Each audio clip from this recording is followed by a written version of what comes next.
दोस्तों नमस्कार। कॉन्स्टिट्यूशन को लेकर महाराष्ट्र के नागपुर से राहुल गांधी अपने भाषण में बात करते हुए दिखाई दिए, जो कि लोकसभा के बाद लगातार राहुल गांधी जोर देते हुए कॉन्स्टिट्यूशन पे नजर आ रहे। साथ ही साथ प्रधानमंत्री नरेंद्र मोदी की बात की, यह भी कह दिया कि प्रधानमंत्री नरेंद्र मोदी की नींद उड़ गई है। इसी के साथ आरएसएस से भी बात करते हुए राहुल गांधी नजर आए। लेकिन सबसे पहले मैं आपको बताना चाहूंगा राहुल गांधी ने किस टॉपिक से शुरुआत की अपने भाषण में।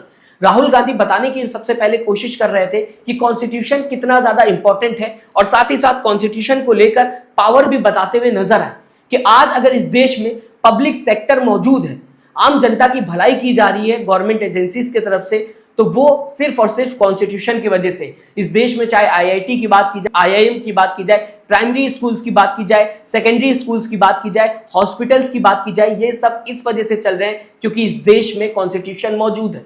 साथ ही साथ राहुल गांधी ने कॉन्स्टिट्यूशन की इंपॉर्टेंस बताते हुए यह भी कहा कि इलेक्शन कमीशन अगर बात की जाए, इस वजह से इस देश में मौजूद है क्योंकि देश के अंदर कॉन्स्टिट्यूशन आज भी है और इसी को बचाने की लड़ाई हम लड़ रहे हैं।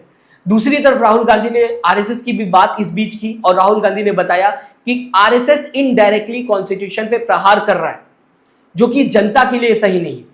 पब्लिक सेक्टर की अगर दोस्तों बात की जाएगी, वो कॉन्स्टिट्यूशन की वजह से चल रहा है क्योंकि कॉन्स्टिट्यूशन हर किसी को इस देश के अंदर समान अधिकार देता है और हर किसी के लिए अगर बात की जाए एक तरीके की जिंदगी चाहता है।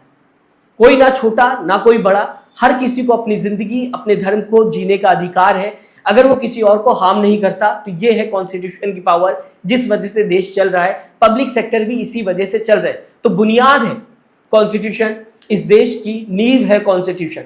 राहुल गांधी ने बताने की कोशिश की और इस पे इनडायरेक्टली आरएसएस प्रहार कर रही है, बीजेपी प्रहार कर रही है, अपने शब्दों में राहुल गांधी बताने की कोशिश कर रहे थे। इसके बाद दोस्तों अगर बात की जाए जाति जनगणना की बात करते हुए राहुल गांधी नजर आए। जब जाति जनगणना की बात राहुल गांधी ने की तो राहुल गांधी ने अपनी भी डिफिनेशन जाति जनगणना को लेकर बता दी कि जो गोदी मीडिया पत्रकार बता रहे हैं, जो बीजेपी बता रही है, दरअसल वो जाति जनगणना है ही नहीं। राहुल गांधी के हिसाब से जाति जनगणना डेवलपमेंट का एक तरीका है। देश को अगर दोस्तों डेवलप करना है तो जाति जनगणना कराना बहुत ही ज्यादा जरूरी है। वो 90% लोग जो डेवलपमेंट में हिस्सेदार नहीं है, उन्हें भी डेवलपमेंट में हिस्सा देना बहुत ही ज्यादा जरूरी है। अगर देश को हम डेवलपमेंट की तरफ ले जाना चाहते हैं तो राहुल गांधी की डिफिनेशन आप समझ सकते हैं। क्या कहते हुए राहुल गांधी नजर आए, आपके सामने पढ़ के बताना चाहूंगा। एक डेवलपमेंट का तरीका है जाति जनगणना।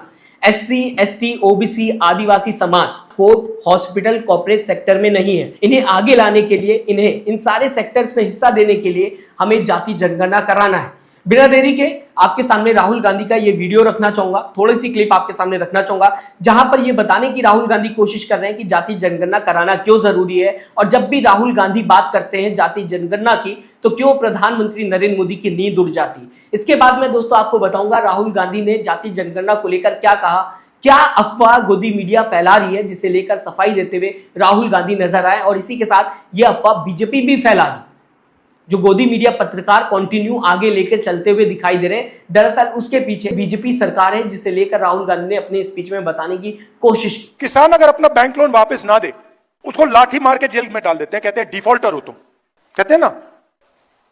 और अदानी जी 1 लाख करोड़ रुपए वापस ना दे तो उसको क्या कहते हैं, देशभक्त। एक को डिफॉल्टर बना देते हैं और दूसरे को बिजनेसमैन नाम दे देते हैं। वो बेचारा जेल चला जाता है और ये प्राइवेट हवाई जहाज में मतलब विदेश जाता है। और इसको हिंदुस्तान में हम विकास कहते हैं। प्रगति, डेवलपमेंट, विकास, ये शब्द हैं। अरे भाई, किसका विकास, किसकी प्रगति, किसका डेवलपमेंट, ये भी बता दो। तो इसीलिए ये जो छोटी सी आवाज निकली जाति जनगणना ने, इसने मोदी जी की नींद बंद कर दी। नहीं, मेरे वजह से नहीं हुआ भैया। मैंने जो आपको बोला, ये मेरा काम, मैं एम्पलीफायर हूं, मेरा काम एम्पलीफिकेशन है, मेरा काम आपके पास आकर सुनने का है। जाति जनगणना से सब कुछ साफ हो जाएगा। हिंदुस्तान के हर गरीब व्यक्ति को, चाहे वो जनरल कास्ट का हो, दलित हो, आदिवासी हो, पिछड़े वर्ग का हो, माइनॉरिटी हो, महिला हो, जो भी, सबको पता लग जाएगा कि इस देश में हमारे हाथ में कितनी पावर है, हमारे हाथ में कितना धन है। फिलहाल दोस्तों अब बात करना चाहूंगा प्रधानमंत्री नरेंद्र मोदी को लेकर राहुल गांधी क्या बताने की कोशिश कर रहे थे जाति जनगणना को लेकर। राहुल गांधी ने बताने की कोशिश की कि जब भी इंडिया अलायंस, कांग्रेस या राहुल गांधी जाति जनगणना की बात करते हैं, कास्ट सेंसस की बात करते हैं, तो वहां पर यह बताने की कोशिश की जाती है प्रधानमंत्री नरेंद्र मोदी की तरफ से कि राहुल गांधी देश को बांटने की कोशिश कर रहे हैं। ये सिर्फ प्रधानमंत्री नहीं कहते, बल्कि बीजेपी IT सेल के लोग और साथ ही साथ गोदी मीडिया पत्रकार भी इसी बात को कहते हैं। तो राहुल गांधी ने यहां पर बता दिया कि दरअसल जाति जनगणना को लेकर मेरी विचारधारा, मेरी जो सोच है वो साफ है। राहुल गांधी ने कहा कि मैं देश को बता रहा हूं कि 90% आबादी या फिर लोग देश के डेवलपमेंट में शामिल नहीं है। यहां पर फिर एक बार कॉर्पोरेट सेक्टर की बात राहुल गांधी करते हुए नजर आए। इंडिया में जो मीडिया है उसकी बात भी राहुल गांधी करते हुए नजर आए। जुडिशरी सिस्टम की बात फिर राहुल गांधी करते हुए नजर आए। राहुल गांधी ने जनता से पूछा, वहां पर जितने भी लोग बैठे थे उनसे पूछा कि क्या जुडिशरी सिस्टम पे देश की जो मीडिया है उसमें और साथ ही साथ कॉर्पोरेट सेक्टर में ये 90% आबादी मौजूद है जो कि SC, ST, OBC आदिवासी वर्ग है, क्या इनको फायदा मिल रहा है, क्या ये शामिल है उस डेवलपमेंट में जहां से देश चलता हुआ दिखाई दे रहा है? नहीं। इस वजह से मैं जाति जनगणना की बात करता हूं। इस वजह से मुझे चाहिए कि देश में जाति जनगणना हो जाए और इस वजह से लगातार इस पे जोर देता हुआ मैं नजर आ रहा हूं।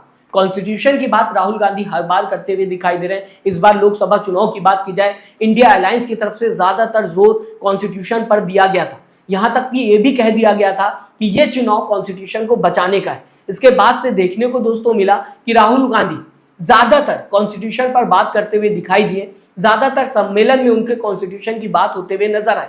इस बीच अगर बात की जाए, राहुल गांधी ने यह भी कह दिया कि मुझे मजा आ रहा है। इस बयान में राहुल गांधी ने यह बताने की दोस्तों कोशिश की कि 90% आबादी को इस देश में डेवलपमेंट के हिस्से की अगर बात की जाए कुछ नहीं मिला। इस सवाल को मैं लगातार उठा रहा हूं और अपने काम को करने में, ये जो सवाल मैं उठा रहा हूं ये मेरा काम है और इस काम को करने में मुझे बहुत ही ज्यादा मजा आ रहा है। तो आप साफ समझ सकते हैं राहुल गांधी की इस स्पीच में कॉन्स्टिट्यूशन पर बात हुई, जाति जनगणना पे बात हुई, 90% आबादी पे बात हुई, कॉन्स्टिट्यूशन की इंपॉर्टेंस भी राहुल गांधी बताने की कोशिश कर रहे थे और साथ ही साथ कॉन्स्टिट्यूशन की पावर भी, कि कैसे इस देश की बुनियाद कॉन्स्टिट्यूशन है। फिलहाल दोस्तों आप किस तरीके से देखते हैं राहुल गांधी के इस बयान को, जो कि वो महाराष्ट्र के नागपुर से देते हुए नजर आए, जहां पे कॉन्स्टिट्यूशन पे राहुल गांधी ने बात की, साथ ही साथ जाति जनगणना पे बात की, प्रधानमंत्री और RSS पे भी बात करते हुए नजर आए। मैं चाहूंगा अपनी राय जरूर दीजिएगा इस पूरी खबर को लेकर, साथ ही साथ चैनल को सब्सक्राइब और वीडियो को लाइक करना मत भूलिएगा दोस्तों। अपना ख्याल रखिएगा।